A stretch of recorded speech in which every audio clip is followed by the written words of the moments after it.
Esse é o Desconstrução, um podcast descontraído e descomplicado sobre construção.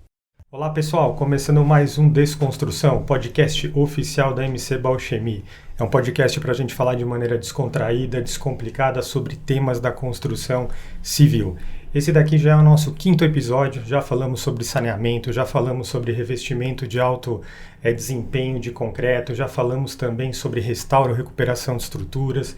E graças a Deus, né, Fábio, a gente está tendo muita visualização nos nossos canais, tanto no YouTube como começando também no Spotify. Para quem não sabe, a gente também já tem o nosso Spotify. Estou aqui hoje com o Fábio Foz, nosso Head de Marketing. Estamos aqui com o Shinjiro Tokudumi, nosso diretor de negócios também para o mercado da indústria do concreto. E antes, né, da gente começar a falar com a nossa convidada, eu vou deixar o Shinjiro fazer a apresentação da Iria, que tem muito mais relacionamento, muito mais conhecimento, tanto do tema também como da Iria. Shinjiro, fica à vontade. Vamos lá. Obrigado, Zé Roberto. Bom dia, meus senhores e minhas senhoras aqui. Hoje nós temos o prazer de estar com, primeiramente, minha amiga, né, a nossa convidada aqui, que é a Iria Alicia Oliva Doniak, presidente executiva da ABSIC, né, que é a Associação Brasileira da Construção Industrializada do Concreto. Né? Nós nos conhecemos já na Ilha quase mais de 20 anos aí, né, desde os primórdios, né, a MC completando 21 anos esse ano.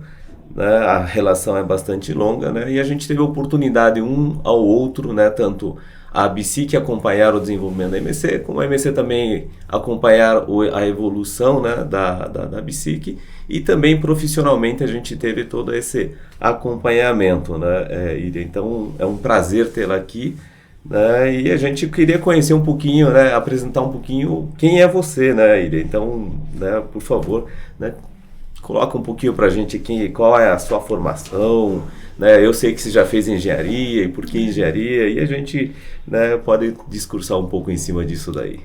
Tá bem, Shinjiro.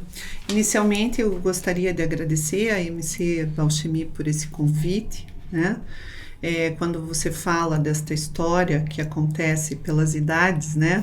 A MC, a mesma idade praticamente da ABSIC, mas tem uma questão importante nesse relacionamento para nós enquanto ABSIC, a Associação Brasileira da Construção Industrializada de Concreto, que diz respeito a justamente esse momento da criação da ABSIC, aonde a MC se integrou desde esse início.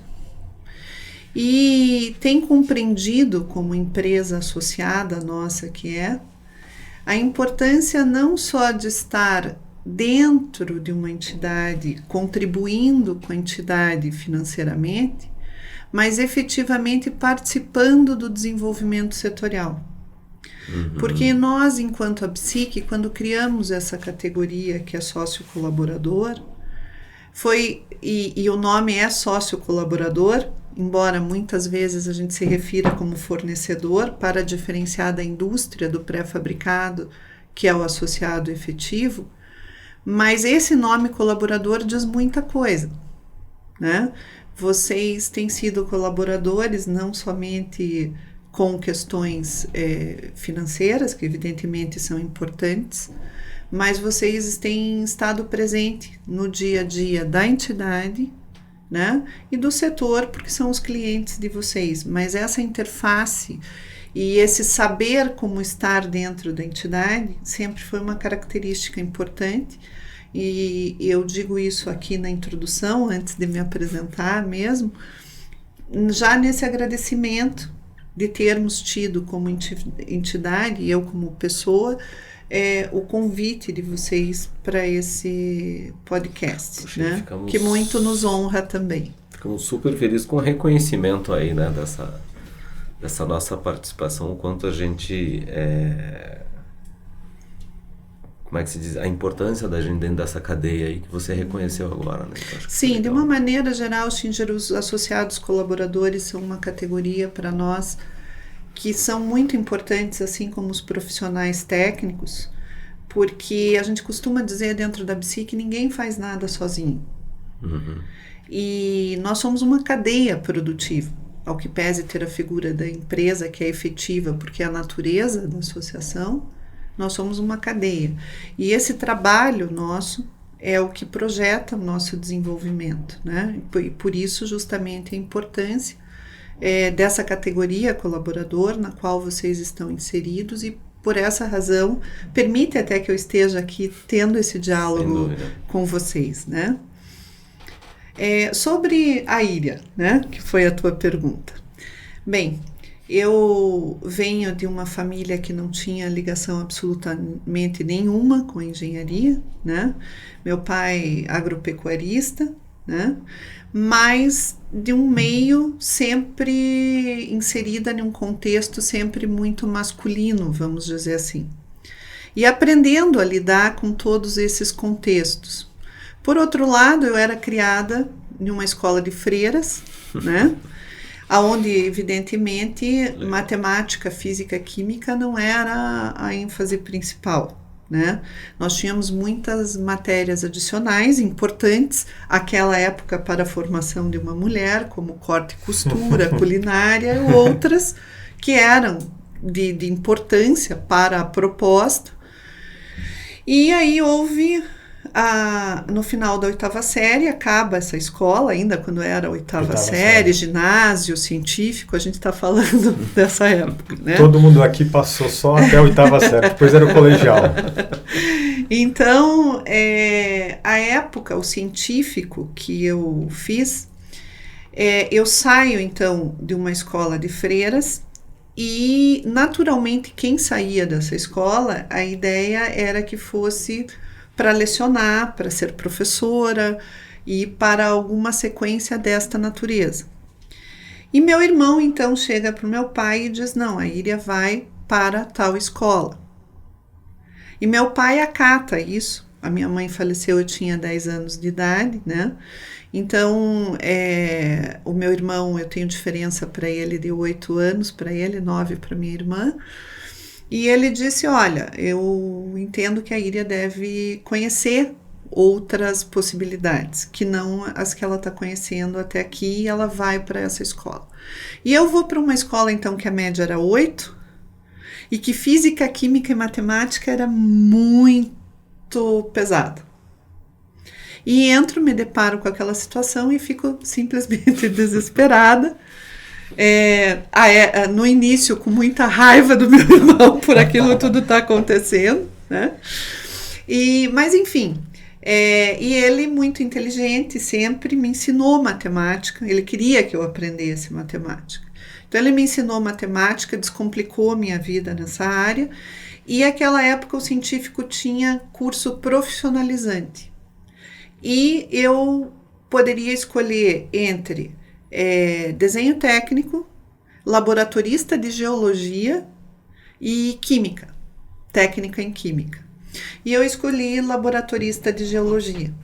Então, eu acho que nesse momento, com um contato maior com a área de geologia, começou a se desenvolver em mim alguma tendência indo já para o rumo da engenharia. Então, engenharia tem esse motivo, né? E como engenheira civil, eu iniciei a minha carreira em laboratório de controle tecnológico de concreto, né? Fui estagiária ainda do Dr.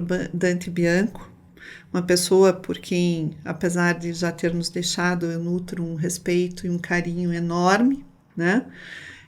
Grande responsável por eu ter ficado nesta área de concreto, né? Depois trabalhei com o Mauro também, muito importante esse começo, porque eu estava inserido dentro de um ambiente que a parte técnica era fundamental, né?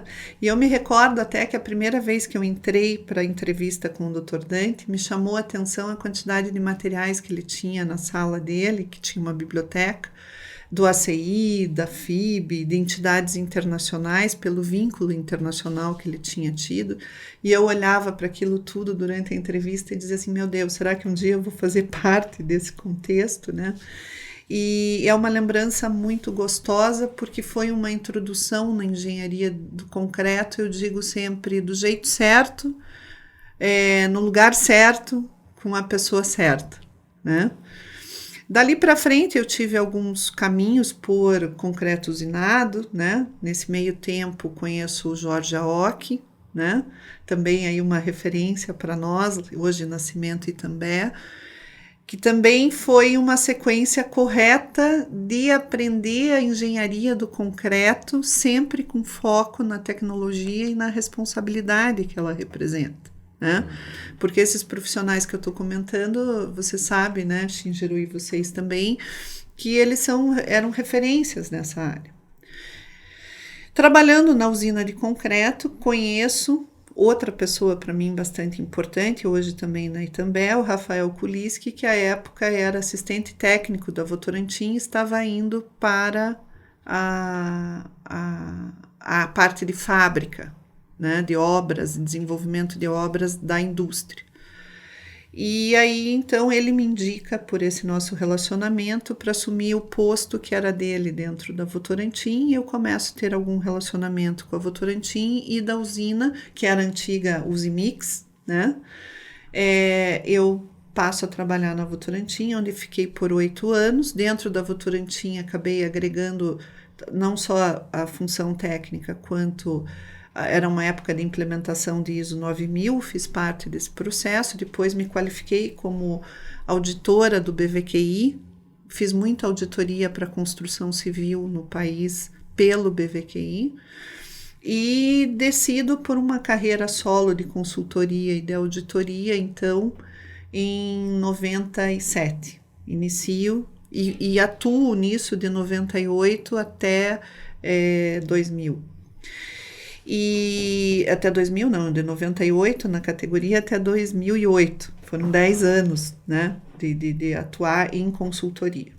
E uma das áreas que eu atuei em consultoria, e tinha um cliente bastante importante, era justamente na área da pré-fabricação, que isso vem também da formação e do desenvolvimento do trabalho que nós fazíamos dentro da Votorantim, mais especificamente da Companhia de Cimento Portland Rio Branco, no Paraná.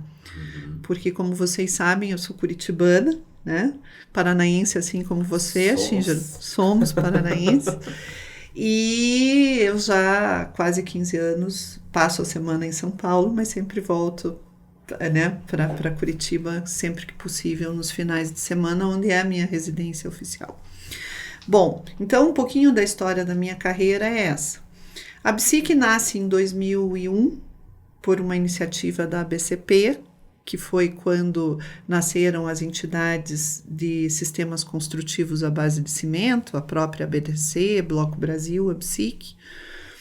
Começa a se estruturar dentro da ABCP, mas logo em seguida já cria seu estatuto, vida própria, e eu representando o meu cliente, né, na ocasião, começo a participar da BSIC. E o Paulo Sérgio, que também já não está mais conosco, mas foi o segundo presidente da BSIC, entende, na segunda gestão dele, que já estava próximo a 2008, que seria importante profissionalizar a entidade. E que o profissional que viesse assumir a entidade, antes de tudo, precisaria conhecer o pré-fabricado de concreto, conhecer o pré-fabricado de concreto em todas as suas dimensões e ter um espírito de desenvolvimento, de impulsionar, vamos dizer assim, características porque você sempre na presidência de uma entidade tem o lado executivo, mas tem o lado técnico, que é importante também. E naquele momento, então, se entendeu que na etapa e na fase que a BSIC estava, era importante que fosse alguém que tivesse um conhecimento técnico profundo, porque estavam recém-lançados e desenvolvidos alguns programas, e a BSIC sempre costuma dizer que a padronização é a base do desenvolvimento sustentável do setor. E as ações da associação começam muito por padronização. E isso envolve normalização, e isso envolve o próprio selo de excelência BSIC, que tinha sido lançado em 2003, que tinha tomado um corpo importante.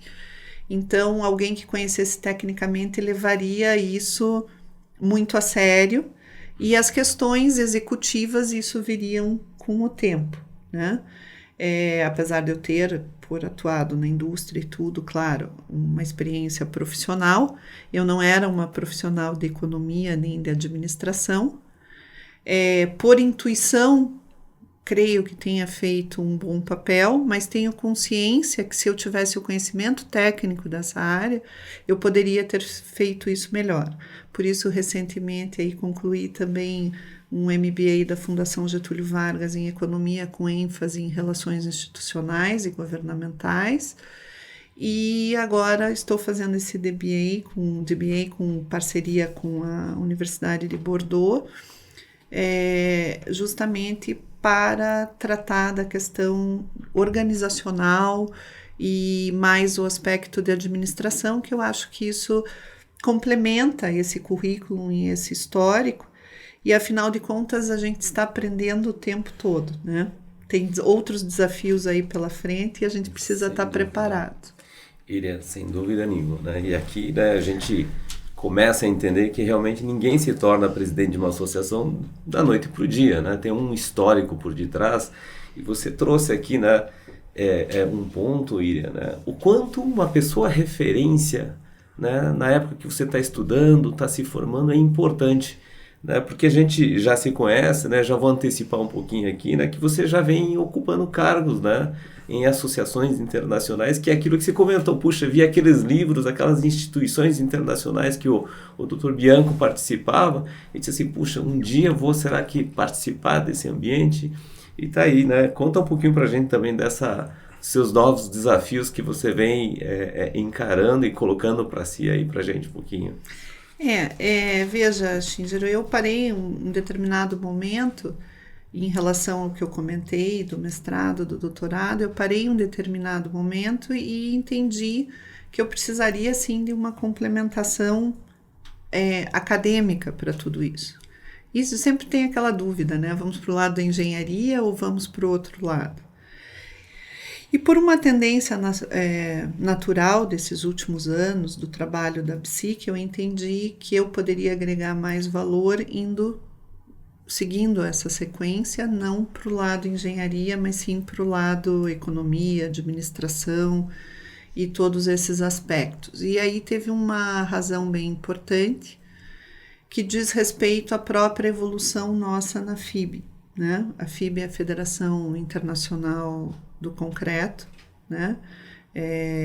Tem o B, porque a origem da FIB vem da FIP mais o CEB. A FIP era a Federação de Proteção francesa, que nasce, né, com Freycinet, com todos os nomes da história que a gente conhece, e o Comitê Europeu de Normalização, que se juntam em 98 e formam a FIB, né? Então a FIB tem uma história importante, a origem dela, e dali para frente dessa integração das duas entidades formando a FIB. E a psique entendeu que seria muito importante fazer parte da FIB.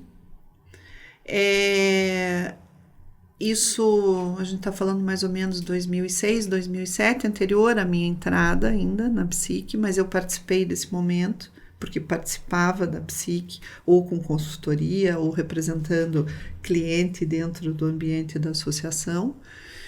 E essa comissão 6 de pré-fabricado era uma comissão já que existia há muitos anos e reunia profissionais de pré-fabricação do mundo inteiro. E esta é uma característica importante da FIB, você não está ligado à história ou o desenvolvimento ou à atualidade ou à tendência futura de um único país. Você consegue estar ao mesmo tempo com profissionais do Japão, da Austrália, Nova Zelândia, Europa, Estados Unidos, e às vezes a gente fica muito fixo no eixo Europa-Estados Unidos, né? E ao que pese a origem da FIB, daí o B de Beton, ser europeia, hoje ela é uma federação internacional. Então, na comissão 6, nós começamos a ver o quão importante era esse desenvolvimento e pertencer a essa organização para alinhar o nosso desenvolvimento futuro. Voltando no lema que ninguém faz nada sozinho, como entidade, como associação, nós não iríamos inventar a roda aqui no Brasil. Nós precisávamos ver o que estava acontecendo com a pré-fabricação em outros países, que rumo tinha sido seguido, e também integrar as empresas associadas com esse universo. Mas como a FIB é uma organização técnico-científica, o lado empresarial você acaba não conseguindo integrar ali em um primeiro momento, mas consegue fazer uma ponte, porque assim, a partir do momento que eu comecei a participar da Comissão 6, eu tinha um desejo ávido, uma avidez muito grande em como que eu vou transmitir isso para os nossos associados, essa informação que eu estou recebendo. Só que essa informação que eu estou recebendo, ela se processa aqui por uma questão de normalização, mas ela transcende esse ponto. Ela vai para o desenvolvimento tecnológico das indústrias. E aí, conversando com o Paulo Sérgio, nós criamos as missões técnicas. É quando eu venho para a BSIC, justamente quando a gente tem uma primeira missão técnica em 2008, que nós fomos visitar aqueles edifícios altos da Bélgica. Naquele momento, a gente entende que se a nossa norma de laje alveolar não desse suporte para algum desenvolvimento, e se a gente também não entra de uma forma em questões mais técnicas de estabilidade global e outros aspectos, se a gente não aprofunda isso, né, na nossa normalização, a verticalização hoje poderia, por exemplo, não estar acontecendo, né? Então, a gente começa a ter algumas percepções e começa a estruturar outras ações decorrentes desta participação. Porque eu vi, olha, a partir do momento que eu tenho contato com um determinado país, através da participação da FIB, se eu vou organizar uma missão técnica, e você sabe bem disso, né? Eu digo sabe bem porque a MC integrou a nossa última missão, que foi no Japão, né? Mas se eu vou falar sobre essa questão num país e vou bater na porta de uma indústria X e vou dizer, olha, nós somos um grupo de brasileiros que quer visitar a sua fábrica, é uma situação. Agora, se a gente pertence a uma organização, alguém dessa organização nos aproxima da indústria, nos apresenta, ou eu conheci num evento internacional, ou, sabe, a gente já tem um caminho andado e a gente conseguiu fazer com que esse programa das missões técnicas da BSIC ficasse muito mais atrativo, porque o nível de visitas, você sabe que existem níveis e níveis de visita, né? Então, a gente sempre conseguiu ter uma profundidade maior. A partir disso, a nossa organização, e isso é até estatutário, né, a questão do monitoramento das tendências internacionais, começou a enxergar muito valor nesse processo. Paralelo a isso, eu, Iria, comecei a desenvolver, vamos dizer assim, o meu lado institucional, né? E também aqui no Brasil, já fazendo parte de diversas instituições, né? O próprio IBRACON, que eu pertenço desde 88, né? Não estou no IBRACON por conta da BSIC, o meu primeiro IBRACON foi em 88, depois representando a própria Votorantim participei de ações importantes dentro do IBRACON, ainda com a Yasuko Tezuka presidente, então isso também, né, remonta um pouco de história. Também isso já não está tudo, entre nós aqui. né? Também não está mais aqui conosco. Mas, enfim, isso começa a acontecer de uma forma muito natural e eu começo, por representatividade da BSIC, ocupar espaço em alguns conselhos ou direções, né? O DECONSIC, da Fiesp aqui em São Paulo, no próprio IBRACON, no conselho, na diretoria, enfim, eu começo a fazer parte cada vez mais de um ambiente muito institucional e entender como isso processa, porque tem essas diferenças. Mais recentemente, agora, passei a integrar também o conselho do Sinaprocim, né? Então, e há diferenças nessas entidades, entre federação, instituto, associação, sindicato. Se fosse tudo igual, era tudo associação, ou sindicato, ou federação, né? Então, a gente começa a entender institucionalmente como cada organização funciona, né? Então, essa questão fez com que, por exemplo, eu estando ali na FIB, eu sempre me dediquei a alguns convites, né? Nunca pensando em um dia ser vice-presidente da FIB, eu não estava almejando cargo, nenhuma situação assim, mas sempre muito disponível a fazer o que precisasse ser feito e ajudar na construção de alguns caminhos. Uhum.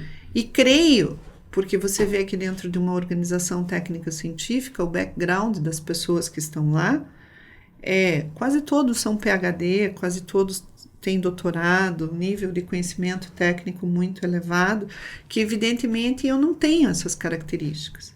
Mas entendo que talvez tenha sido percebido em mim o diferencial institucional que eu poderia aportar dentro de uma organização como essa. E aí sou convidada, então, na gestão do Harald Miller, que era da Alemanha, para integrar o conselho da FIB. Fiquei 2 gestões como o que eles chamam de co-opted member, que é uma prerrogativa dos presidentes daquele momento. Depois fico mais 4 anos como eleita daí, porque aí depois desses 4 anos ou você é levado à eleição ou você deixa o conselho. E aí, na sequência, recebi, né, esse convite de poder ser indicada à vice-presidência. Em Oslo, assim, fiquei bastante satisfeita, feliz, porque em uma situação que você sabe, você tem noção, né, que você também, apesar de estar aportando uma série de questões importantes para aquela organização, você tem uma responsabilidade muito grande, porque é uma federação formada por 43 países, né?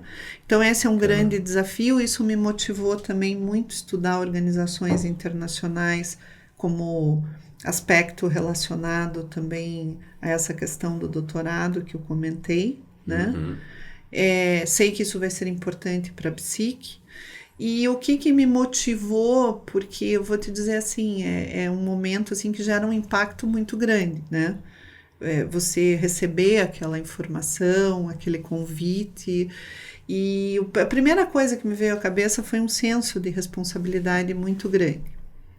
Primeiro para com o Brasil, porque nós temos aqui no Brasil o Grupo Nacional Brasileiro, a FIB é feita por grupos nacionais, e o brasileiro é composto pela BSIC, pela ABS, que é de Engenharia e Consultoria Estrutural, e pelo IBRACON, que é o Instituto Brasileiro do Concreto. Só que esse convite ele é pessoal, ele não é para o Grupo Nacional. Uhum. Só que eu sou do Brasil e eu represento aquele Grupo Nacional, eu sou membro daquele Grupo Nacional. Então, isso para nós, em termos de engenharia de concreto, tem um significado muito importante. E isso carrega um peso de responsabilidade muito importante também.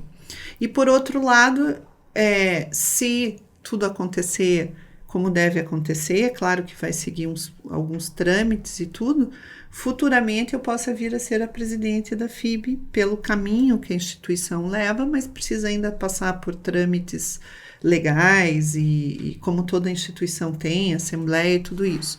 Se isso acontece lá na frente, que a possibilidade é uma possibilidade importante de acontecer, será a primeira mulher, né, a ocupar a presidência da entidade. Então a gente tem um trabalho... Que bacana. A gente tem um trabalho e primeiro também latino-americano, né? Nós não tivemos ainda latino-americano na presidência da organização.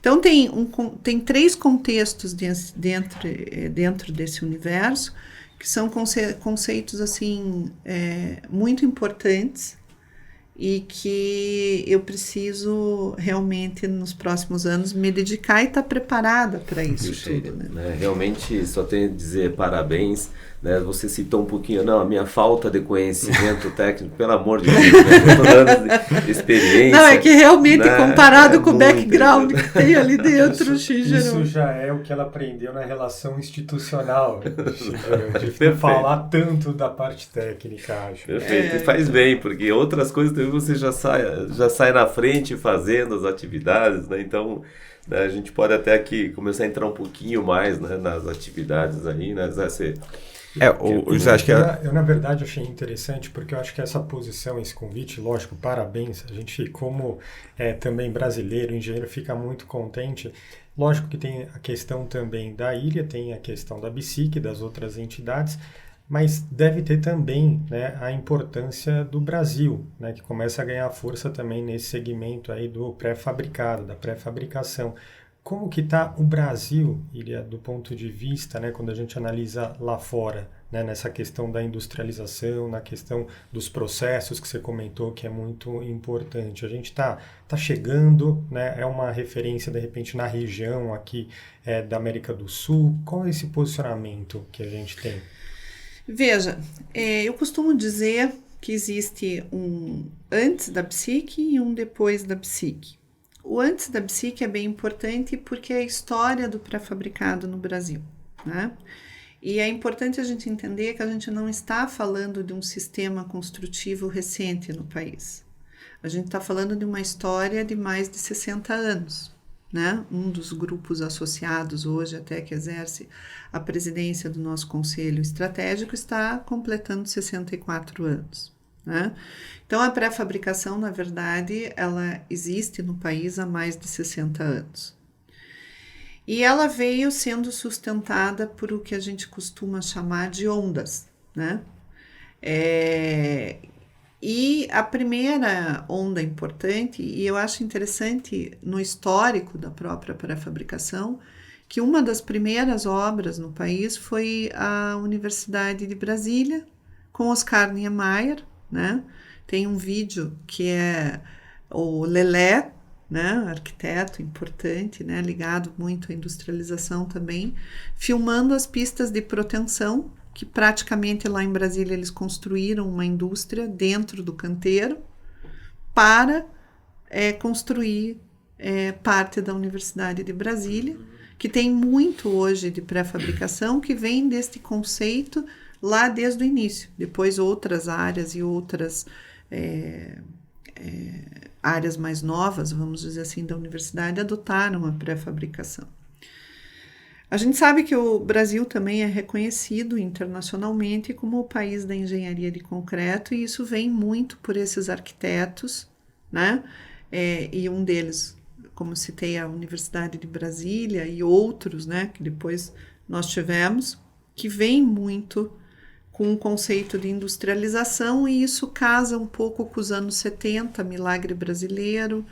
O país estava numa situação bastante de desenvolvimento, pujante, e aí veio muito a industrialização para a questão habitacional, né?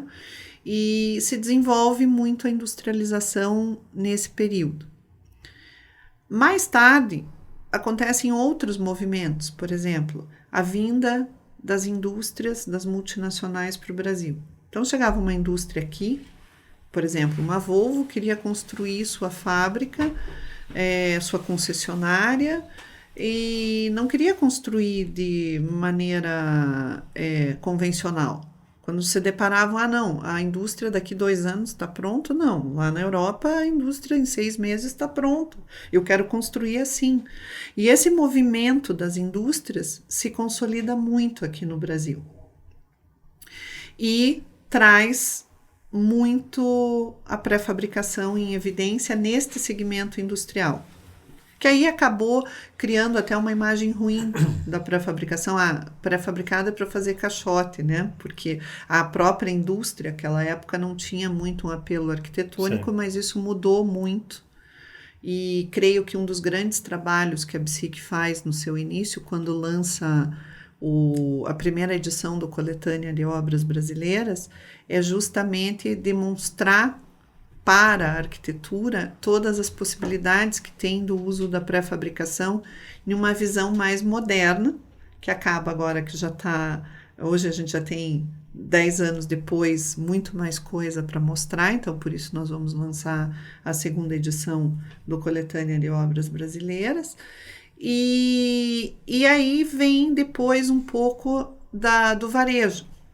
Por exemplo, começa a vir para o Brasil Big, Walmart, essas grandes redes de hipermercados, que também não querem construir no sistema convencional.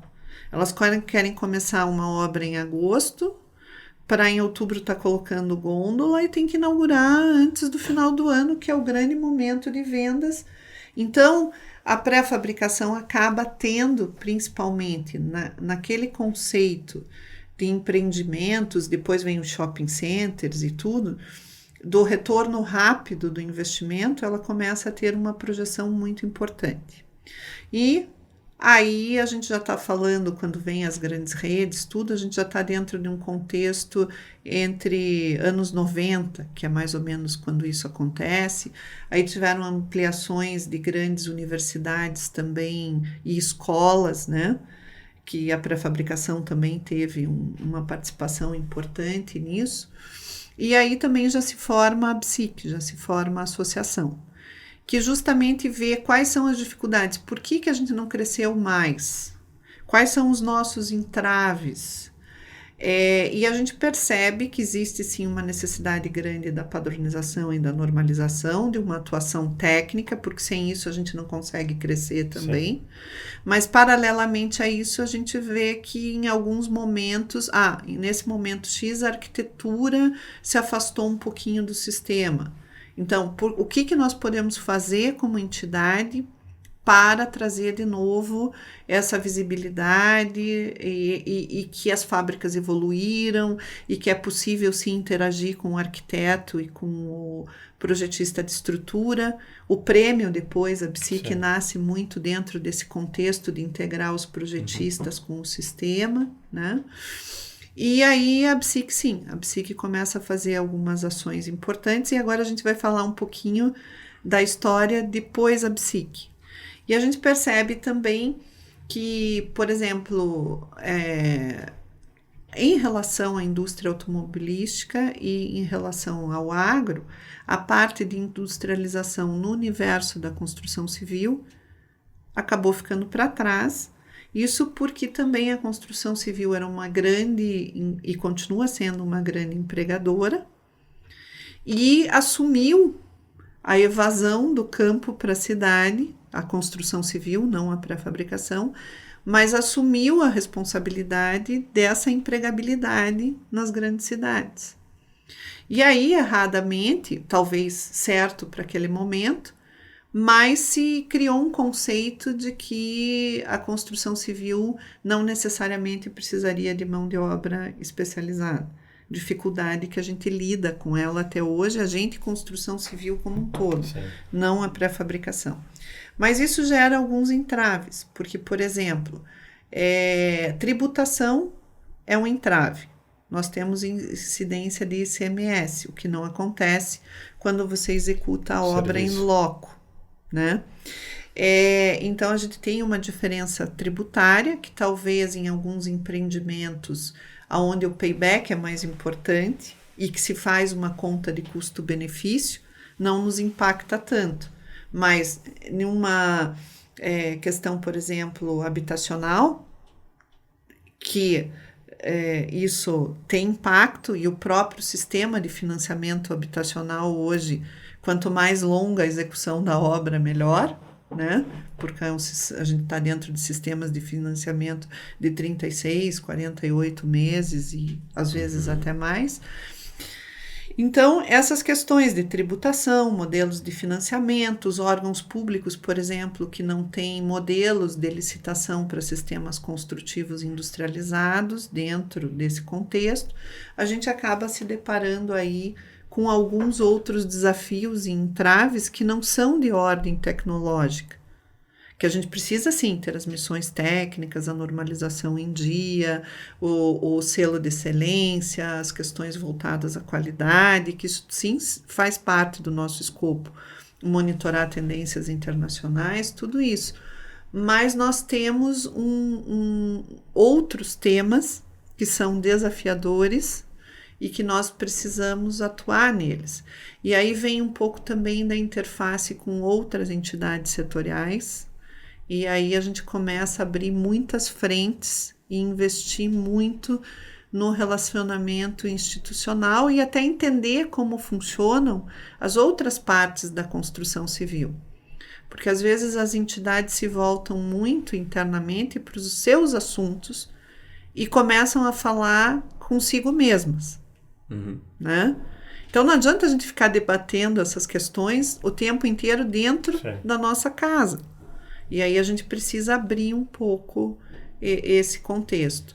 Então, quando você fala de história da pré-fabricação, a história do setor, com a história da BSIC, chega um determinado tempo que a BSIC precisa ser constituída, porque os empresários, então, entendem, principalmente naquele momento, pela padronização, que seria importante, se organizar, demonstrar a qualidade dos seus produtos, né? E estruturarem programas nesse sentido, que foram os primeiros programas. Teve um outro programa muito importante, eu quero ressaltar um pouquinho na história da BSIC, do setor, o papel da academia. Nós tivemos 2 professores muito importantes, vários professores, mas eu quero destacar aqui 2 situações. Primeiro, o professor Munir Khalil Eudebs. A relevância dele vem porque ele é autor dos livros que hoje são referências até acadêmicas. Eu tive aula com ele em São Carlos. Tive brasileiros em pré-fabricação. Então, você teve a oportunidade, evidentemente, de conhecer e ver o quanto ele trabalhou para pré-fabricação, e ele desenvolve um programa de pós-graduação direcionado especificamente para a pré-fabricação. Nesse momento, quem participa desse programa é o professor Marcelo de Araújo Ferreira, hoje na UFSCar, e o professor Marcelo, ele faz o mestrado com o professor Munir, doutorado com o Kim Elliott, que era integrante também da Comissão 6 da FIB, pela Inglaterra, né? E faz o doutorado e o pós-doc, mas quando ele termina o doutorado e volta para o Brasil, em contato com a BSIC surge então essa ideia de fazer um projeto FAPESP, um convênio com a UFSCar, e a criação do NetPré, então, que é o Núcleo de Estudos de Tecnologia da Pré-Fabricação, onde muito já foi feito e tem sido feito lá, de estudos com peças em escala real, voltados muito para cisalhamento, flexão, o tema das ligações, das conexões entre as peças, que é um tema bastante importante e um tema de pesquisa contínua no nosso setor, né? Porque muito da nossa competitividade passa por um projeto bem desenvolvido, por um sistema de ligações. O sistema de ligações é tão importante que às vezes impacta no tempo de montagem, por exemplo. Então tem algumas questões aí que foram muito importantes. O professor Marcelo então traz esta possibilidade do NetPré, por isso que eu estou citando os 2, mas poderia citar inúmeros outros que nascem por outras frentes, por outras universidades, e também porque a gente daí criou também com a estrutura ali do professor Marcelo, lá no início da BSIC, um curso para formação de professores universitários. Aí, desse núcleo, desse contato Munir, depois professor Marcelo, professor Schuste na UFSCar teve uma influência nesse desenvolvimento tecnológico muito importante. Então, isso vai crescendo e daí vai, por exemplo, o professor Daniel hoje que está na Universidade de Goiânia, fazendo o mesmo trabalho, enfim. E isso cria toda uma estrutura, né? Que possibilita com que a gente tenha uma atuação importante de pesquisa e de formação de profissionais, né? E muitos dos que passaram pela pós-graduação do professor Munir ou que passaram pelo professor Marcelo ali na Federal de São Carlos estão dentro da indústria hoje. São profissionais que atuam dentro da indústria, que vieram para a indústria por causa desse contato. Sim. Então, nesse histórico setor, a BSIC, qual é o papel da BSIC, sabe? A BSIC teve um papel de agregar muita coisa que já estava, inclusive sendo feita em outros contextos até antes da BSIC existir. Porque esse histórico do professor Munir vem antes. Aí o professor Munir cria aqueles eventos de integração que teve 3 vezes, né, lá na USP em São Carlos, academia, projeto e produção do concreto pré-moldado. Então, tiveram várias questões aí que a BSIC pôde participar, pôde apoiar, pôde desenvolver, e estar organizado dentro de uma associação possibilitou uma atuação muito mais organizada nesse sentido.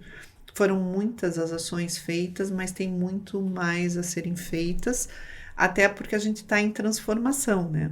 Nós continuamos em constante transformação. Transformação tecnológica, o mundo, passamos por uma pandemia. Dentro desse contexto, né, Iria, que você coloca, a gente vê que realmente nesses 20 anos, né, de ABSIC, houve um caminho, né, que veio sendo trabalhado, o projeto, né, NetPré, né, envolver outras pessoas, né, olhando a criação, né, de sistemas brasileiros, na verdade, baseado talvez até em estudos realizados lá fora, né? Qual que é a realidade do Brasil hoje, comparado agora com os pré-fabricados lá de fora? Como que você enxerga, você que tem essa oportunidade de, né, participar de outras missões também, olhar os pré-fabricados de fora, com outros contextos, né, variáveis lá de fora? O Shinjiro, iria também complementando, acho que a pergunta do Shinjiro, assim, a dúvida é, o setor de pré-fabricado no Brasil, que ele é uma referência, por exemplo, para a América Latina, né? Qual é um país que é uma referência, né, também no setor de pré-fabricado, né? Eu acho que isso é interessante, né, entender um pouquinho. Veja, nós temos várias situações aí que a gente pode comentar. Um exemplo que eu costumo dar sobre o nível de pré-fabricação no Brasil, e digo que isso talvez seja para a própria construção civil, nós vivenciamos entre 2009 e 2014 um período ímpar na construção civil. Em especial para a pré-fabricação, nós participamos, e se não for a pré-fabricação, nós não teríamos nem Copa, nem Olimpíadas, nem aeroportos. E aí a gente teve a possibilidade de mostrar o que a indústria era capaz, principalmente na questão da infraestrutura, né? E na questão de fazer esses eventos acontecerem, né? Porque aqueles cronogramas todos, se não for a pré-fabricação, a gente sabe, claro, teve a atuação das empresas, das construtoras, mas o sistema que efetivamente impactou e que aí não tinha como fazer em outro sistema construtivo, por produtividade, por qualidade e outros aspectos, foi o pré-fabricado de concreto, e a gente teve um grande protagonismo. Por que eu falo isso? Porque a nossa indústria tem uma grande capacidade tecnológica. Comparada com outros países, inclusive os outros países e no próprio contexto da FIB, né, quem é o head da delegação brasileira na FIB é o professor Stuck. Então, assim, a gente escuta muito isso, que o Brasil tem uma engenharia forte. E nós somos o único país da América Latina muito consolidado com relação à normalização técnica. Muitos países adotam, por exemplo, normalização americana, né? Então, o que acontece? A Europa é uma referência importante para nós, assim como os Estados Unidos também. O próprio selo de excelência da BSIC teve como parâmetro o programa de certificação do PCI, né, que é o Instituto Americano da Pré-Fabricação. E todos esses conceitos e toda essa interface nos faz perceber que quando a demanda existe, a indústria responde. Só que a gente precisa da demanda, né? E a demanda, quando você fala em desenvolvimento industrial, industrialização, ela precisa ser contínua. E então as indústrias se preparavam nesta fase para uma melhoria importante do nível de automação, para aumentar a produtividade da própria indústria, para poder atender mais obras, quando nós nos deparamos com a crise. Então, hoje seria para a gente ter muito mais, por exemplo, sistemas carrossel, muito mais produção de painéis, muito mais investimentos terem acontecido, porque a gente teve aquela oportunidade de demanda, começamos a nos estruturar para ampliar e para trazer algumas novas tecnologias, e tínhamos capacidade de implementar, de desenvolvimento tecnológico, de investimento, mas a falta de demanda faz com que recue.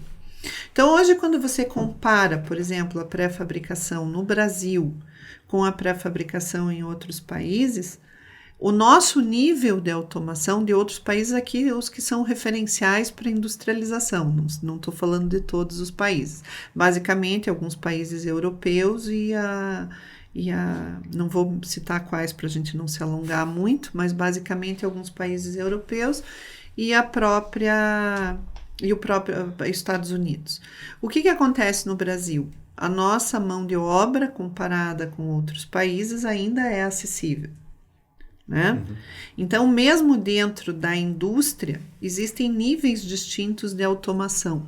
Uhum. E uma das diferenças é que você visita algumas indústrias, e nós visitamos isto também a convite da MC, nos fóruns, ou em programações de missão técnica nossa, que a gente teve a oportunidade de visitar a fábrica fora do Brasil, a fábrica, né, a mãe, vamos dizer assim, da MC, e que nessa ocasião vocês também nos franquearam a oportunidade de visitar clientes da MC fora do Brasil, principalmente, né, no caso na Alemanha. Você vê que o nível de automação ele é muito maior. Então, isto é um ponto quando comparado. Capacidade de desenvolvimento tecnológico e de acompanhar a implantação de novos produtos, eu vejo que nós não temos essa dificuldade por duas razões. Creio que essa questão da normalização, da padronização, do selo, organizou muito, e principalmente as empresas que integram o programa são extremamente organizadas, têm base de dados importante para tomar decisões, né? Porque o nosso objetivo não era que as empresas tivessem um certificado, mas que elas estivessem sim preparadas para novos momentos. Né? Porque você sabe, você está produzindo um concreto convencional e você vai entrar em um autoadensável. Se você não faz, vamos dizer assim, vamos falar um pouquinho assim mais descontraído que a proposta aqui do podcast, mas se você não faz um feijão com arroz bem feito, sim, como é que você vai fazer alguma coisa mais elaborada, mais sofisticada? Aí quando vem o autoadensável, que foi um outro grande salto da indústria, e a gente vê que um dos grandes saltos também vai ser a introdução dos concretos UHPC, né? De outros tipos de concretos também que podem aportar muita competitividade para a indústria do pré-fabricado. Não só por uma questão de competitividade, porque logo a gente vai ter também a questão, já estamos tendo apelos com relação à sustentabilidade. Então, o que acontece, Shinjiro? A gente precisa estar em constante evolução de tudo isso, e este papel ele é muito fundamental da parte da associação prover para os seus associados, né? Então, esse é um ponto. Agora, indo um pouquinho mais para a pergunta do Fábio, a gente estava mais globalizado, né? Eu ainda queria falar um pouquinho sobre a Ásia, porque a Ásia introduz depois a pré-fabricação, mas evolui muito mais rápido do que o Brasil em termos de volume de obra. Então, quando a gente vê, por exemplo, que não foi agora por causa dos hospitais, mas já tinha aquele prédio da China construído em uma semana, é porque eles passaram a ter metas partindo de políticas públicas, né? Até 2030, 30% da construção civil aqui tem que ser industrializada. Perfeito. Então, se gera uma demanda e se gera uma meta importante, né? Em relação à industrialização daqueles países, né? mais para frente talvez a gente venha comentar sobre construção modular. Hoje, em Singapura, está o edifício mais alto em construção modular, que é em concreto. Então, existem alguns desenvolvimentos importantes acontecendo na Ásia, tanto que a indústria europeia de equipamentos foi muito para lá, justamente porque lá, de repente, teve uma demanda muito grande em implementação de indústrias, por questões habitacionais, por exemplo, né? Então, esse sistema carrossel com painéis pré-moldados de concreto cresceu muito na Ásia, cresceu muito na Europa por conta das demandas de imigração que estão acontecendo na Europa, né? Mas sem dúvida nenhuma, se não existe uma política vindo da parte governamental, isso também não tem tanta força, né? Então existe todo um trabalho que precisa ser feito, né? E indo um pouquinho para a América Latina, por exemplo, agora mais recentemente participando, né, dessas questões Ibero-América, a gente já teve 3 congressos ibero-americanos de pré-fabricação, primeiro México, depois Peru, agora mais recentemente na Guatemala. Quando a gente fala primeiro em América Latina, é importante a gente ver o lado Atlântico e Pacífico, porque são questões distintas que nascem na própria engenharia e na tecnologia, né? Enquanto um lado tem que ter todas as considerações de sismos, nós aqui não temos essa questão. Então, existem algumas diferenças de engenharia nos produtos. E, vamos dizer, além aqui do Brasil, que tem a PSIC com 20 anos, né? Tem o México, que tem uma entidade de pré-fabricação com 50 anos. Uau, ou mais. Fantástico. O México está muito perto dos Estados Unidos, então tem muito da cultura americana ali e tem um desenvolvimento de pré-fabricação muito importante. Você pega o Chile, por exemplo. O Chile teve algumas indústrias que vieram da Espanha para o Chile, né? E se estabeleceram ali, trazem um conceito de pré-fabricação muito europeu, importante. Também começam a desenvolver algum trabalho nesse sentido na Colômbia. Mas a gente percebe quando os países estão reunidos, os países e esses eventos possibilitaram isso, quando os países latino-americanos estão reunidos, que existem muitas diferenças. E eu vejo hoje que a Argentina, por exemplo, também tem uma evolução importante, mas eu vejo assim que, principalmente México, a PSIC, o papel das instituições catalisou e ajudou muito esse desenvolvimento. Isso é nítido. Quando você assiste uma palestra, por exemplo, que vem do México, apresentação, você percebe que existe influência. Por exemplo, na Guatemala, onde eu estive agora, ela está muito em desenvolvimento. Se encontram ainda algumas dificuldades, por exemplo, de projeto, né, de algumas questões específicas, mas está avançando também, né? Mas seguramente eu acho que o nível de desenvolvimento que a gente tem aqui no Brasil, considerando a América Latina, é bastante importante. E um outro país que eu considero assim, que tem uma relevância grande pelo que eu consegui observar até agora é o México, seguido do Chile. E aí a gente tem outros países tendo a industrialização e a pré-fabricação em concreto como prioridade, tanto que o Peru cedia a segunda, justamente porque eles querem estar em um circuito de desenvolvimento e de promoção do desenvolvimento da pré-fabricação em concreto na América Latina. Iria, e quando a gente fala de industrialização, né, na construção, eu acho que esse termo acaba, para algumas pessoas, tendo diferentes interpretações, né? Então, assim, vamos dizer que algum trabalho mais industrializado na obra em si, para alguns seria uma industrialização da construção, né? Você poderia tirar um pouco explicar um pouquinho para a gente assim, o que é realmente a industrialização da construção? Essa questão de terminologia é uma questão importante. Existe um outro conceito que a gente pode inserir aí, Fábio, que é a questão da racionalização, né? Então, a racionalização diz respeito a tudo que eu implemento na execução de uma determinada obra para aumento da produtividade. Então, numa obra, eu posso ter níveis de produtividades diferentes em função da tecnologia, dos materiais, enfim, do que eu estou utilizando.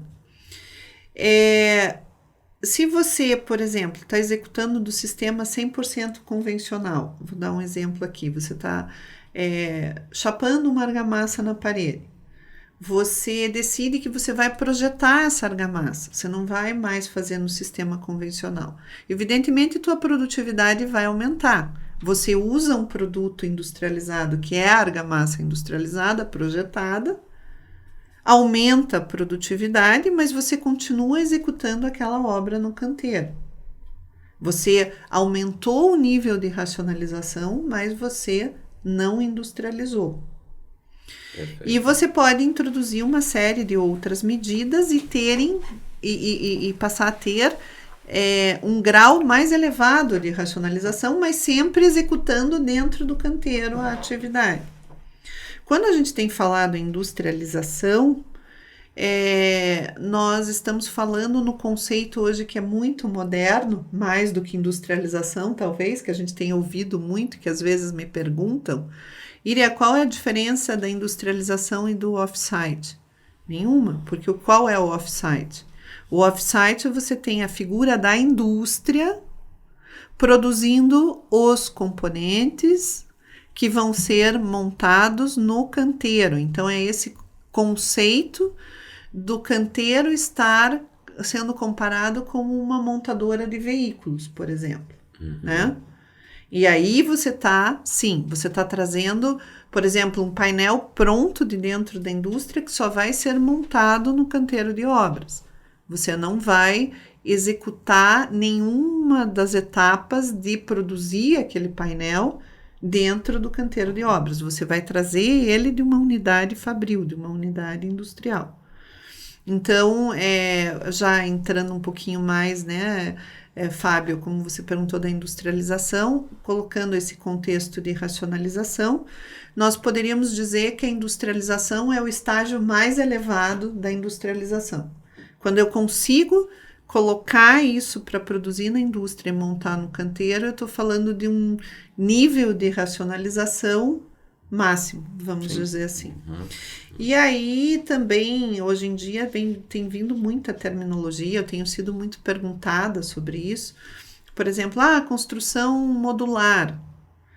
E aí nós temos duas outras terminologias importantes. Coordenação modular, que a gente tem uma norma de coordenação modular no Brasil, e essa norma de coordenação modular vai ser revisada, já teve uma revisão, vai passar por um outro processo de revisão. Qualquer sistema construtivo tem um nível de coordenação modular, que é a repetição de vãos de mesma ordem de grandeza, para que você consiga evitar, por exemplo, uma situação em que você compra um revestimento cerâmico e chega em um determinado ponto, você tem que cortar aquele revestimento, porque você não tem um módulo que permita você utilizar uma peça de revestimento inteira, né? Então, isso a gente está falando de coordenação modular. Construção modular é outra coisa. Construção modular é módulo. Eu ter um módulo pronto, que aí eu estou num módulo pronto 3D, ou eu ter o módulo em partes, mas que vai ficar um módulo igual seria o 3D, mas eu estou produzindo 2D, estou produzindo ele com painéis. Perfeito. Né? Então tem essas painéis 2D e... Então toda essa terminologia que eu estou trazendo, ela não é uma terminologia que a BSIC criou. Isso tem referência bibliográfica, né? Uma delas no próprio Manual da Construção Industrializada, que foi desenvolvido pela BDI com o apoio das entidades que representam a industrialização no país. a BDI, Agência Brasileira, né, de Desenvolvimento Industrial. Esse manual de industrialização é possível fazer download do site da BDI, através do site da BSIC é possível, né? Você vai lá, www.bsic.org.br, e tem lá manual da construção industrializada, que vai remeter ao da BDI, você faz o download do manual, e ali todos os sistemas construtivos industrializados são tratados. E fora também essa contextualização dentro do próprio manual da BDI, é que o manual traz as referências acadêmicas dessa terminologia e tudo. Mais recentemente tem os relatórios que estão sendo de construção civil da McKinsey, né, que são relatórios bem importantes. Tem um que traz justamente essa questão da construção modular, mostrando o que é 2D, 3D, quais as possibilidades de composição, possibilidades híbridas de composição das duas, sabe? Então, isso é um universo e tem as suas terminologias, mas muitas vezes o mercado não entende, né? Então, outro dia eu estava em um debate de um evento e um dos integrantes do debate disse assim, hoje em dia todo mundo quer pegar carona na questão da construção modular.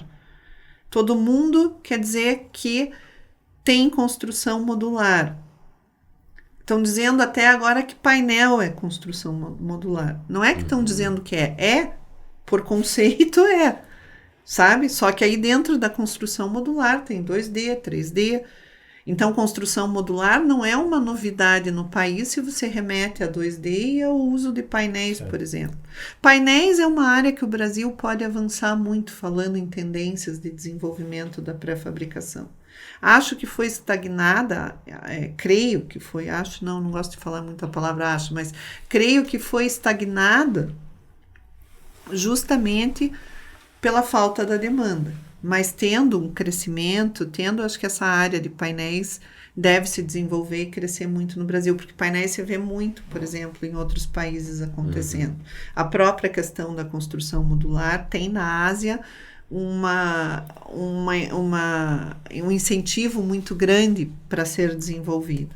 Já existe bastante, né, o desenvolvimento da produção em sistema carrossel para tudo isso, né? Isso. Também, né? Aqui no Brasil nós temos um empreendimento importante que vai acontecer agora em Cascavel, né? Com painéis, com a implementação, né, do sistema carrossel. Tem aqui mesmo em São Paulo, nós temos indústrias associadas que têm o sistema carrossel. Durante as nossas visitas, principalmente a Bauma, na Alemanha, muitas empresas iniciaram o desenvolvimento do seu projeto carrossel. Algumas até construíram a nave para receber o sistema carrossel. Só que aí a gente começa a enfrentar aí o que a gente começou em 2014. Então, essas descontinuidades prejudicam muito essa evolução. Pois é, essa parte da industrialização, né, que a gente comentou um pouco, a criação da demanda, né, que o Fábio colocou aqui também para a gente, né, mas tudo isso, né, mesmo a industrialização, produtividade, mas se a gente pegar o assunto que está em voga hoje, que é sustentabilidade, né, concreto verde, construções verdes, como que você enxerga que o pré-fabricado pode se encaixar nesse tema hoje? Veja, primeiro eu vejo que a industrialização, de uma forma geral, ela se encaixa naturalmente nesse tema, porque ela traz um viés, primeiro, de formalidade. Não é possível a gente falar em sustentabilidade com informalidade. Porque quando você pega o tripé da sustentabilidade, você vem por questões ambientais, você vem por questões econômicas e de viabilidade, e vem por questões sociais. Então, quanto mais eu aporto qualidade de vida, formalidade na geração de empregos, nas questões ergonômicas de executar determinadas atividades. Aliás, fazendo um parênteses aqui, segurança é um outro item que é bastante importante para a BSIC, né? A própria MC também foi patrocinadora aí de uma ação importante que nós desenvolvemos, que foi o manual de montagem. Foi uma outra importante ação da associação, porque a gente tem uma preocupação muito grande, não só o que está acontecendo dentro da indústria, mas uma vez que você na pré-fabricação tem muita logística, muito movimento de peças e de outras condições que acontecem na montagem da obra, então esse manual de montagem foi muito importante. E essa questão da segurança, no aspecto da sustentabilidade, no tripé do social, tem um impacto bastante importante. Mas voltando à formalidade, uma das questões, até isso no Conselho Brasileiro de Construção Sustentável, que criou um ciclo de vida modular de produtos, que é um ciclo de vida mais simplificado, pensando justamente no desenvolvimento das EPDs. O primeiro item que está lá, nesse ciclo de vida modular, como monitoramento, esse ciclo foi aplicado à indústria de blocos de concreto, que foi um trabalho que foi feito com a participação do CBCS. Então, qual que é o primeiro item que está lá? Consumo racional das matérias-primas. Né? Eu tenho que saber consumir as matérias-primas. Então, para isso, eu tenho que ter controle de qualidade. Então, por que eu estou falando isso? Isso parece evidente, mas é básico. Então, não adianta eu querer introduzir num canteiro de obras, numa indústria, em lugar nenhum, consciência ambiental se o básico não está sendo desenvolvido. Por isso que a gente também tem um carinho muito grande no que diz interface à sustentabilidade com o selo de excelência BSIC, porque no nível 3, exatamente os pontos de mitigação e de cuidados... A gente já falou anteriormente sobre o selo, né, da BSIC, mas eu acho que a gente não colocou aqui para o público, né, o conceito do selo. Se sim. Pudesse colocar o que eu vou fazer. Palavras, aí a gente evolui, né, no assunto selo, senão... O que eu vou fazer? Bacana. Eu vou fazer isso agora, Shinjiro, porque o selo ele tem uma interface importante com a sustentabilidade. Sim. Né? Evidentemente que quando a gente desenvolveu o selo, isso foi em 2001, quando a associação foi criada e as primeiras empresas certificadas começam em 2003. Selo ABSIC.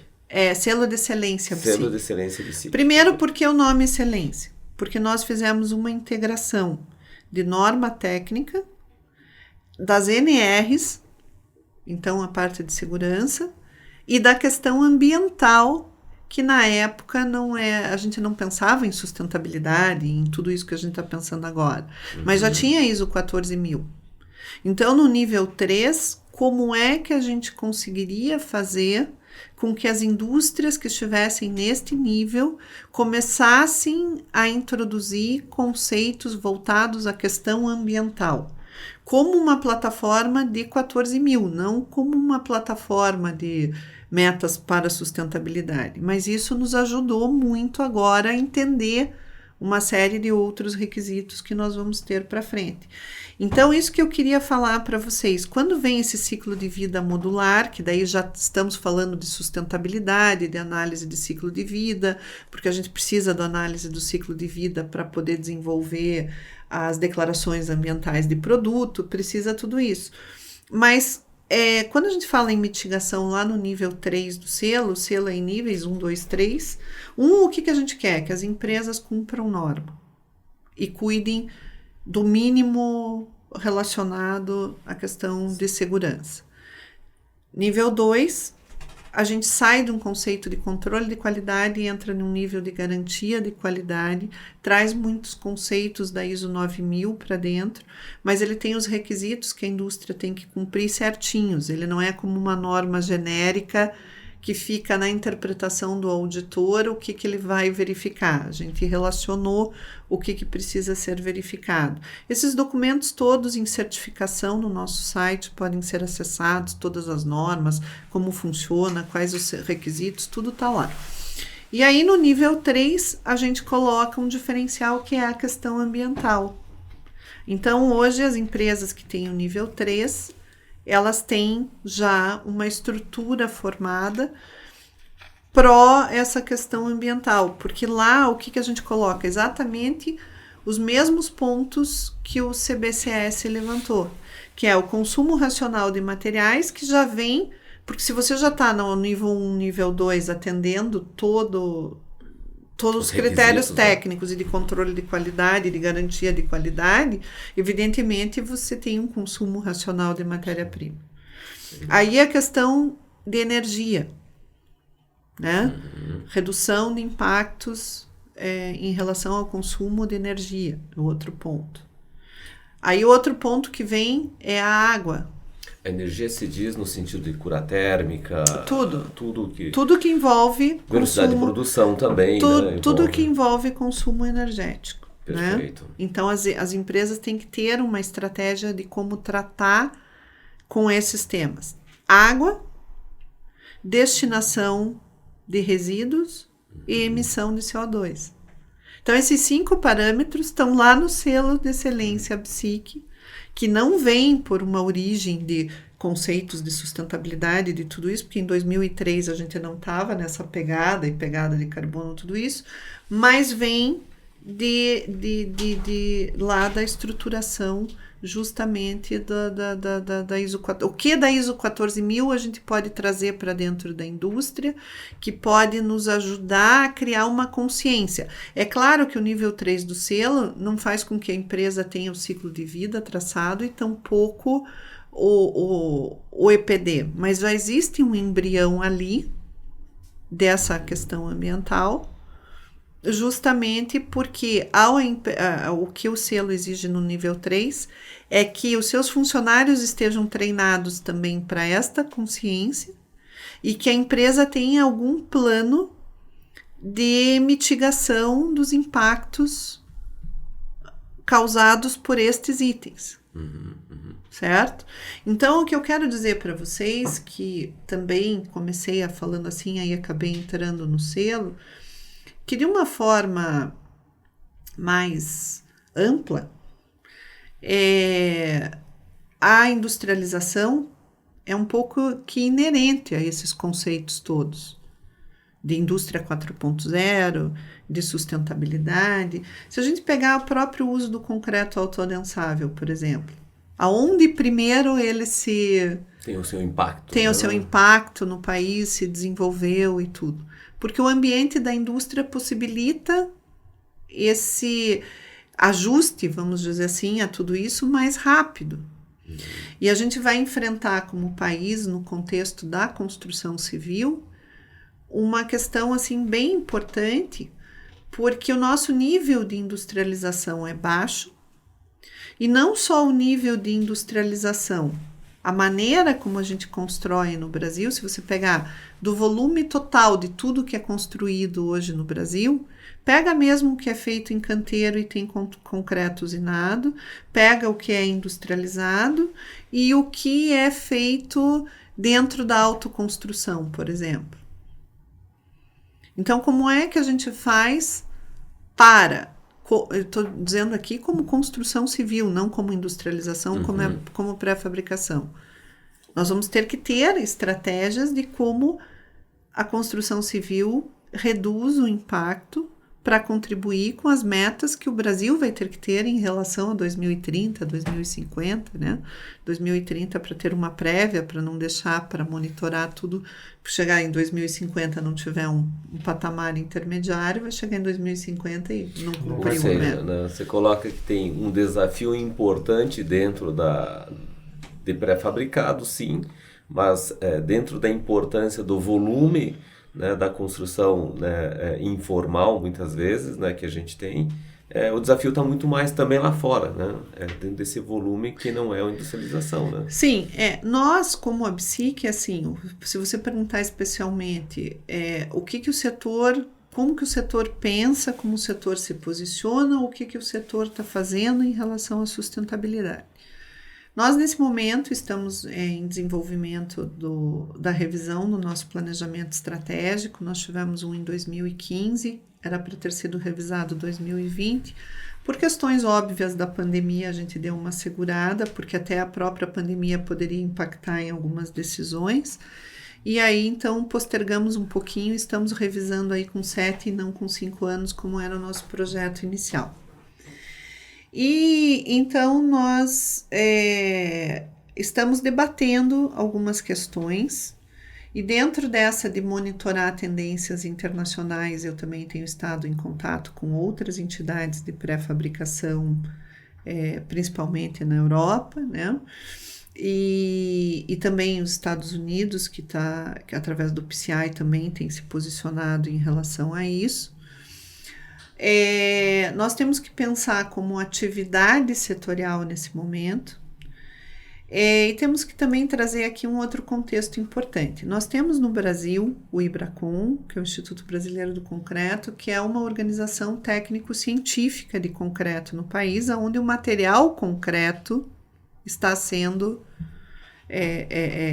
olhado, visto. Concreto como material, não concreto como sistema, como de construção, e aonde nós temos uma concentração de profissionais importantes, assim como eu falei da FIB fora do Brasil.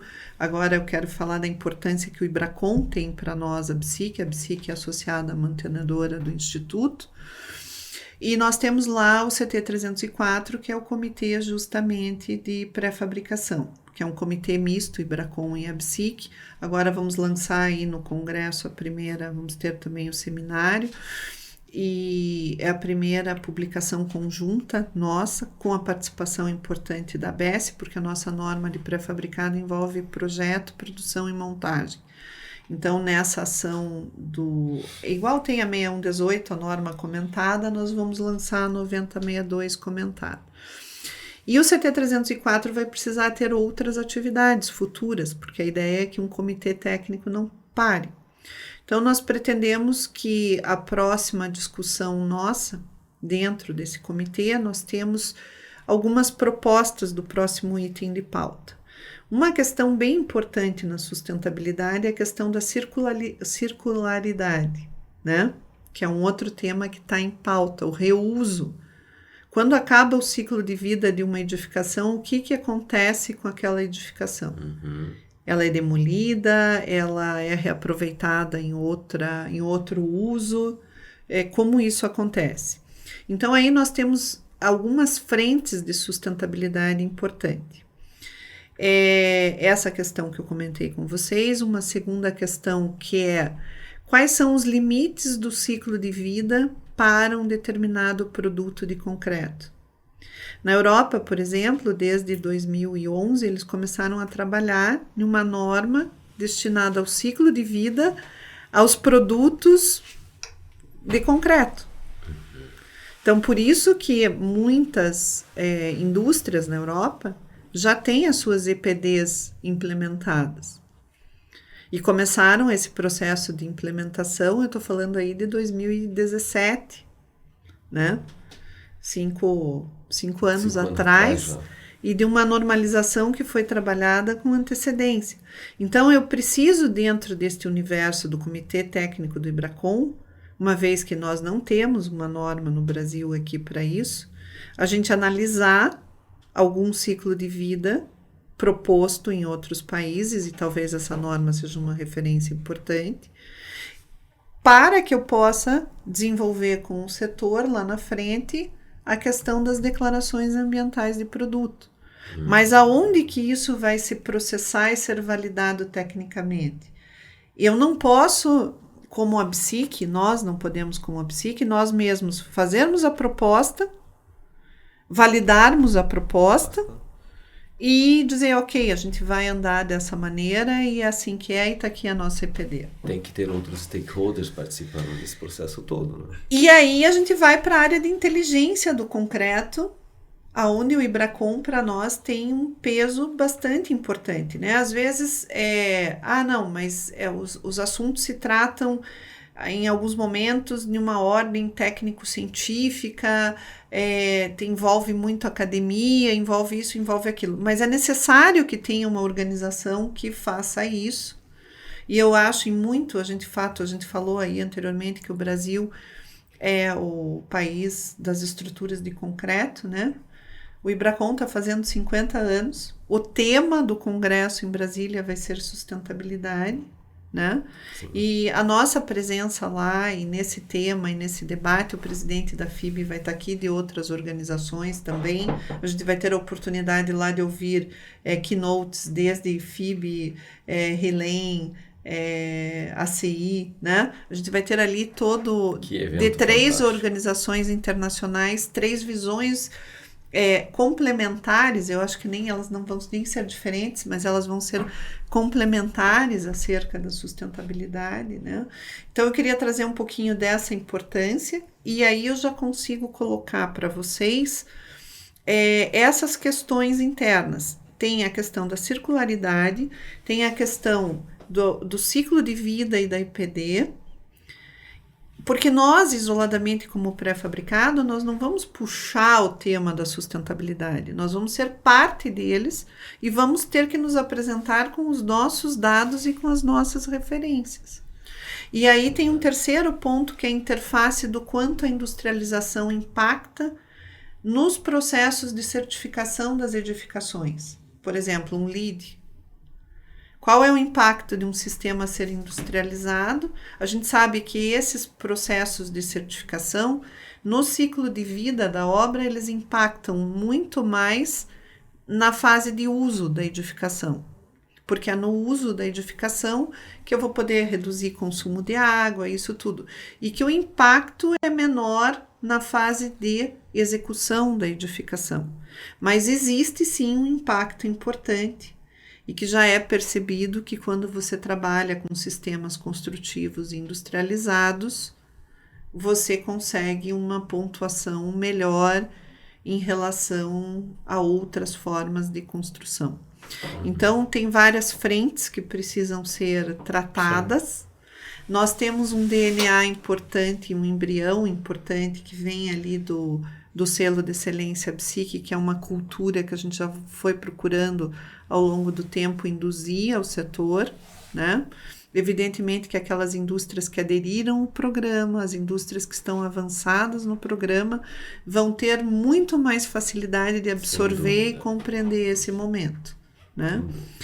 Então, eu não sei se eu consegui assim, dar uma panorama geral sobre a questão da sustentabilidade. Não, né? A economia circular, né, eu entendo que sim, quando se trata de concretos pré-fabricados, dentro da economia circular, são concretos de qualidade melhor em termos de relações água-cimentos, menores em função de todas as necessidades técnicas que tem, né, e isso me preocupa bastante na construção convencional, né, porque a gente vai ter que reaproveitar todo esse material lá na frente, né? Então o controle, né, do concreto consumido hoje, ela é importante para os próximos reutilizações do mesmo, né? Então isso é um tema que realmente vai ter que ser mais debatido aí nos próximos passos. Eu vejo assim, Schinger, o controle tecnológico e o controle, a qualidade, tudo isso, ele é um aspecto fundamental, principalmente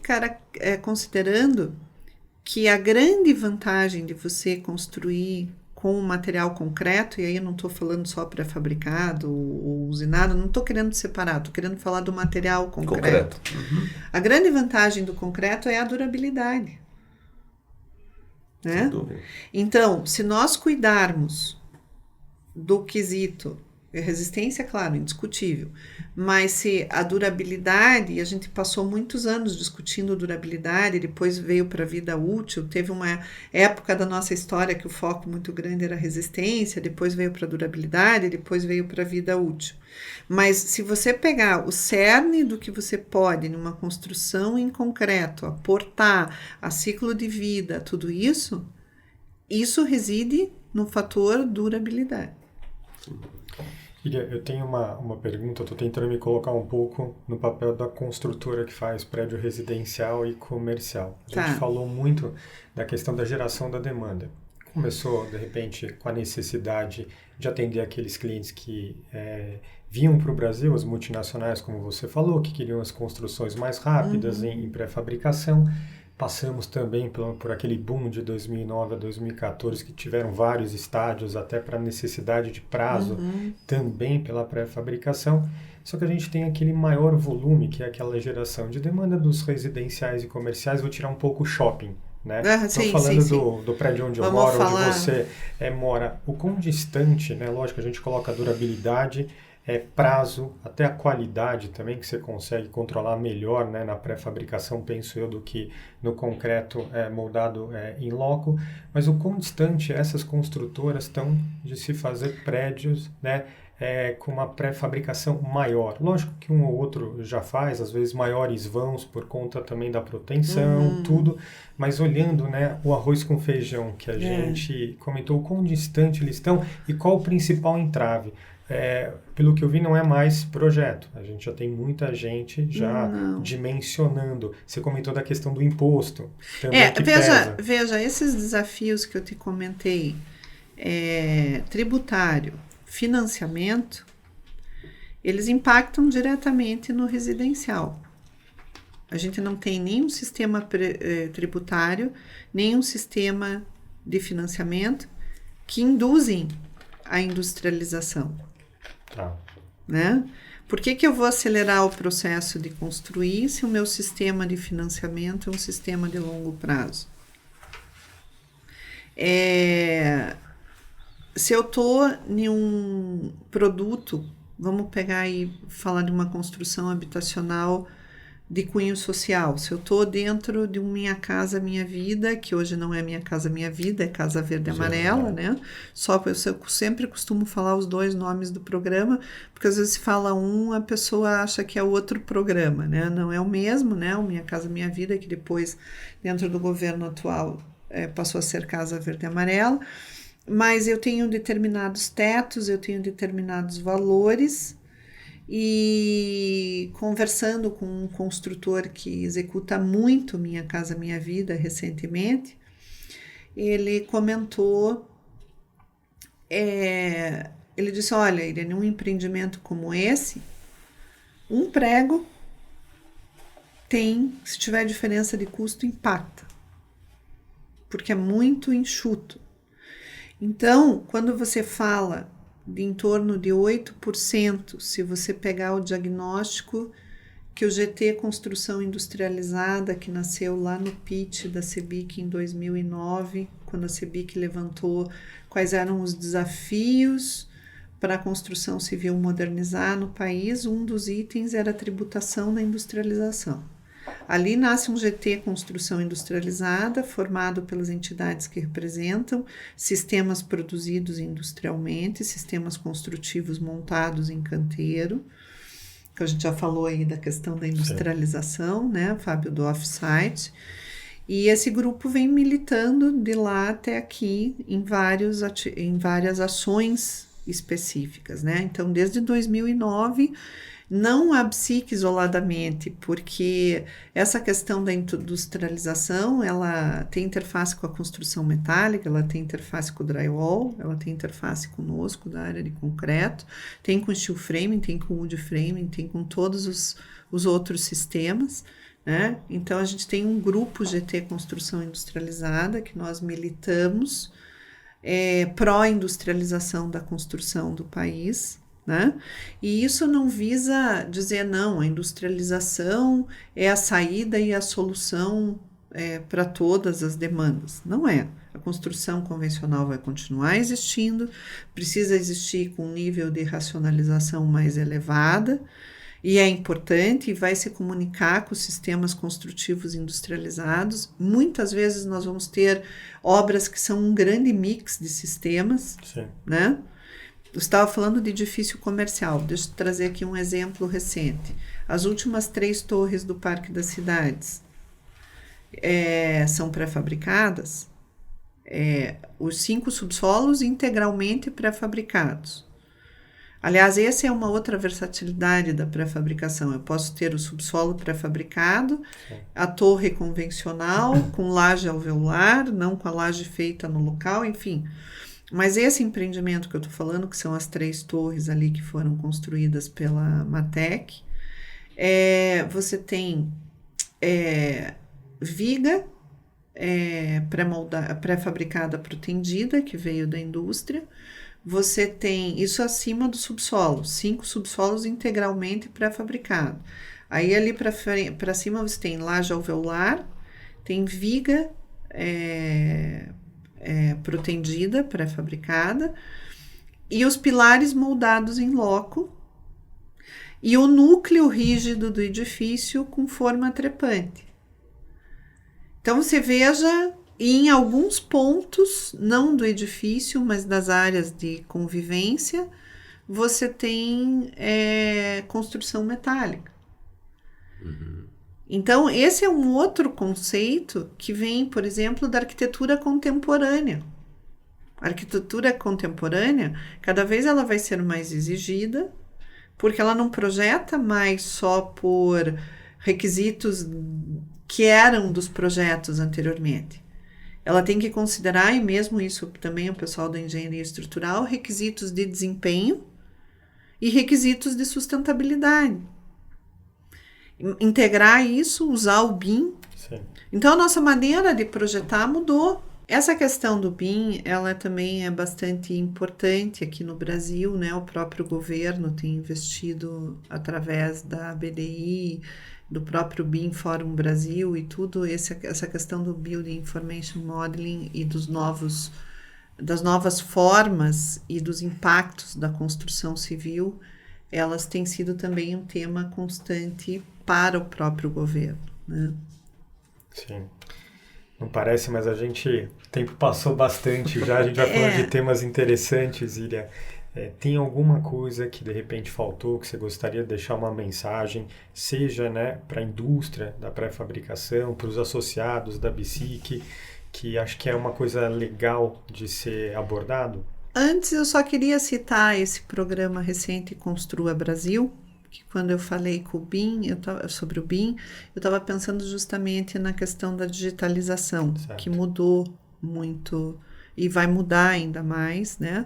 Mas que já tem sido um ponto de transformação importante nas nossas obras. O programa Construa Brasil é um programa que está no âmbito do governo. Esse GT Construção Industrializada, juntamente com outras entidades, assumiu a Meta 9, ele tem 3 pilares, que é digitalização, desburocratização e industrialização. E dentro desses 3 pilares tem 9 metas. A 9ª meta é justamente a meta da industrialização, que ficou a cargo da coordenação da Abramat, que é quem coordena o grupo GT Construção Industrializada, e que nós ampliamos um pouco, trazendo aí os clientes nossos, né, CEBIC, Abrainc e outras entidades para participar do desenvolvimento da Meta 9. Isso é possível acessar no site do Ministério da Economia, tem a plataforma lá Construa Brasil. Quem quiser, vamos dizer assim, saber mais sobre industrialização em termos de interface com o governo, tem essa possibilidade através do programa. Para os nossos associados, né, nós passamos por uma fase difícil, pandemia, né, todos nós como país, como pessoas, e na entidade não foi diferente. Estamos aí em uma etapa de retomada. A participação de todos e a integração de todos continua, eu não diria que continua, mas é ainda mais importante agora. Temos muitos desafios nessa era de tanta transformação que está acontecendo, não só no mundo, mas também no setor, na construção, nos requisitos, em tudo isso que a gente teve a oportunidade de conversar aqui no podcast. E convidar as empresas que ainda não são associadas à BSIC a conhecer nosso trabalho, né? Eu acho que em algum momento aqui do podcast eu já citei o nosso site, né? Não só associados à BSIC, mas clientes da MC também, seguramente. Vocês atendem algumas indústrias que não estão ainda no âmbito da associação, e nós estamos à disposição sempre para atender, e tudo aquilo que for para promover o desenvolvimento da cadeia da pré-fabricação, nós estamos juntos, né? Razão pela qual aí, repito, atendemos com muita honra, com muita alegria aí a solicitação da MC. Peço desculpas se me estendi por demais, né? Mas foi muito bom estar com vocês mais uma vez. Shinjiro, quer deixar uma mensagem aí também? Queria, em primeiro lugar, agradecer, né, o seu tempo, né, de estar conosco aqui. contribuindo um pouco mais, né, nessa industrialização da nossa construção, né, e parabenizar, né, eu acho que um assunto que também está em voga, né, é a mulher, né, assumindo posições. Eu acho que não poderia deixar de comentar aqui. Eu sou de uma família onde tenho 4 irmãs e eu sei o quanto é difícil, né, nesse país contrapor ao que já vem de antes, né? Então, parabéns, Iria, né, por todo o trabalho que você vem desenvolvendo e levando, né, a construção brasileira, né, a níveis internacionais de reconhecimento, né? Então, muito obrigado pela sua presença hoje aqui, Iria. Eu é que agradeço mais uma vez. Obrigado, Iria. Zé, eu vou entregar só uma lembrancinha para a Iria. Iria, você sabe, né, somos uma empresa alemã e dentro da nossa... das nossas raízes aqui, então a gente selecionou uma cervejinha, né? Na verdade 2, né? Mas elas do mesmo estilo, para depois você relaxar um pouco, vamos dizer assim. Depois de tanta viagem. Né? Mas a gente escolheu uma cerveja que é de um estilo bem tradicional lá da Alemanha, né? Um estilo que chama Kolsch, né? Que fica da região ali de Colônia. Nossa, então, meio que para... Uma região muito bonita. Bom, aí é com o Fábio, que é especialista em cerveja, né? Mas Tá falando com o cara certo aí. Mas, Iria, acho que também em nome da MC, gostaria de agradecer mesmo a sua presença. Acho que é sempre muito especial conversar com você e acho que hoje foi um dia bem especial. Assim, acho que a gente conseguiu trazer tanta informação bacana. Eu tenho certeza que vai agradar bastante o nosso público. Que bom, era...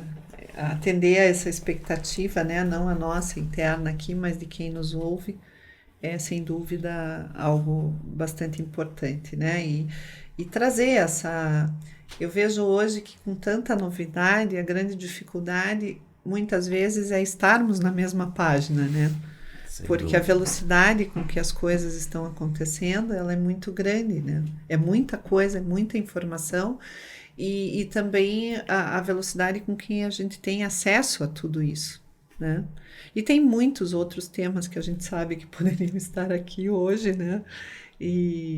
Mas, enfim, creio que se eu puder contribuir de alguma forma para que aqueles que nos acompanham também possam estar mais integrados nesse universo, né? Eu entendo que nosso objetivo aí está cumprido. Ótimo. E já vai ficar o convite, porque a gente está na primeira temporada do podcast.